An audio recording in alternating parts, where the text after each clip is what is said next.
I first met Dadi Kumarka, who is also known as Dadi Prakashmani, in Mount Abu, Madhuban. Dadi Kumarka was named by Brahma Baba, and Dadi Prakashmani was her official name in the institution. So we were so used to calling her Dadi Kumarka. And so when I first met her with my family, my parents and my brothers and sisters, she spent a lot of time with us.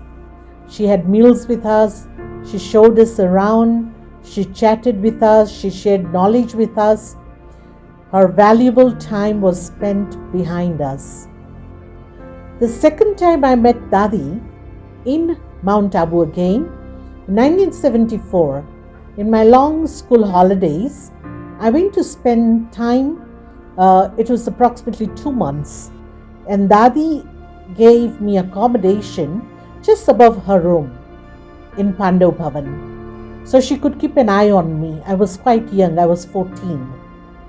And I used to go and help in different departments. I used to do my own laundry, which I had never done before. And so interesting, every day, one by way, I lost all my socks. And so in winter, in December, I was moving around without socks, and Dadi noticed that. She called me in her room and said, Pratibha, she used to call me Pratibha, why are you not putting on socks? And I said, Dadi, I don't know, I put it in laundry and on laundry line and I can't find it, it's all gone. And she says, the monkeys take it away. She asked one of the sisters to teach me how to put it online without pegs. I was looking for pegs in those days. And so I was learning a lot of simple things also. Then Dadi gave me a few pairs of socks and said, put this on every day. So can you imagine an authority who is an administrative head, and then such a simple motherly figure where she takes care of our simple things. I was quite touched with that. Then in between I had met Dadi many times, but Dadi Kumarka was visiting Lusaka, Zambia. That time the center, Baba's house, was in my Lokik place, in my Lokik house. I was in college and I was cooking, I was helping in the center activities, I was studying, and so I was trying to make something, and Dadi walked in the kitchen. And Dadi used to call me, Pratibha, what are you doing? And I said, Dadi, I'm making paneer for you, cottage cheese. And Dadi says, come, let me teach you. She knew I was struggling, and she taught me with so much love. I couldn't believe that she would do such simple things for us also. Even today when I make paneer, cottage cheese, I do remember that very freshly, how Dadi taught me this. So Dadi didn't only take care of our well-being, taught us cooking, but she was also quite firm with knowledge and principles. And so the same visit when Dadi came to Zambia, she was conducting Amrit Vela at 4 o'clock. We were few of us in the room, and Dadi suddenly started talking. Normally at Amrit Vela we don't talk, and so Dadi was talking, and I was very surprised. Dadi said, Pratibha, you all did a program few weeks ago or last month. I said, yes Dadi, we did a big program. And how many students emerged from that program? And Dadi, no one came, not even for the course, but no one became a BK also, Brahmin. And how much expense did you do? I said, I actually didn't keep account because I just took it from my father's account and I didn't count. Dadi says, you know what? Why did you not achieve what you were supposed to? Why did no Brahmin came from that program? Do you know why? I had no idea. Dadi says, because when you were preparing for the program, you were not soul conscious. You were teacher conscious. You felt that if we do this program, maybe Dadi would think that this is a very busy center and they need a teacher, which you didn't have. And so just to bring a teacher there, you actually organized this program. So you were teacher conscious and not soul conscious. You must be soul conscious. I learned my lesson very strongly. I do not believe that you need the best venue, the best printing or cards, or the best speakers. I believe we need soul conscious stage. And then only we can have success in service. The other things are needed, but they are secondary. So I learned this from Dadi from that day. Yes, and then of course Dadi taught us a lot of practical things. When Om Shanti Bhavan in 1983 was being built, so they were clearing the site there and blasting the little mountain and removing the rocks from there. So in the morning class, Dadi announced that the laborers are not there because they've gone for holy holiday.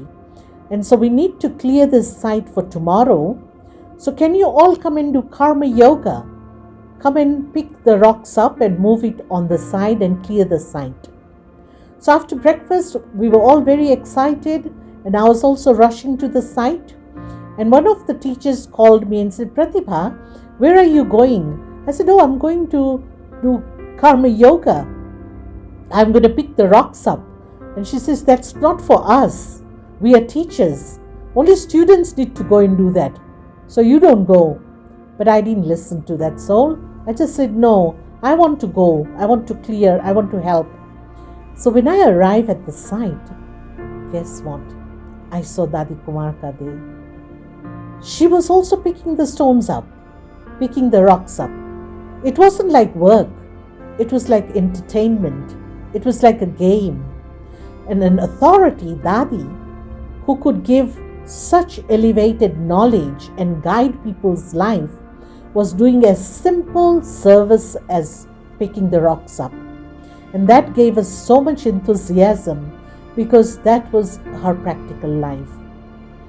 And then I actually was in Botswana in 2007 when Dadi left her body. When she left her body, that time I was in Botswana doing service there with one of the sister. Our center was very small, a small little apartment. And that fine night, there was a fire and our apartment got burnt. Me and the other sister, very cautiously came out and we were saved. Of course, Baba saved us, but everything got burned. And our clothes were also affected. In that part of the world, we do not get this uniform of the Brahma Kumaris. And so, my clothes were quite tinted and yellowish and affected with the fire. But that same day, in fact, I think after a few days, I got the news that Dadiji left her body. So, I was going to travel to Madhuban with those clothes. People were looking at the clothes. They were yellowish and, affected. But I was fine.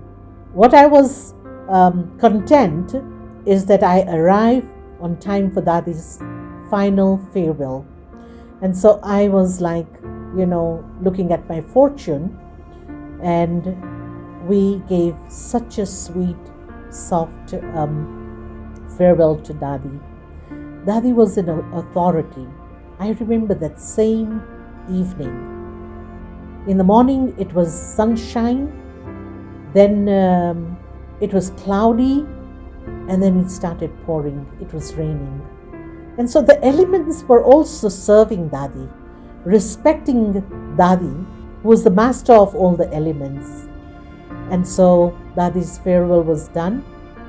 And finally, I would say that Dadi helped us, guided us, and inspired us when she was in her physical sakar form. But also, after she left, she's not left us. She's in a different dimension, but she is still guiding us. This is what I feel. And so we respect Dadi, but we love Dadi a lot. We've learnt a lot and we're still learning from her life. Thank you. Om Shanti. Dadi Prakashmani.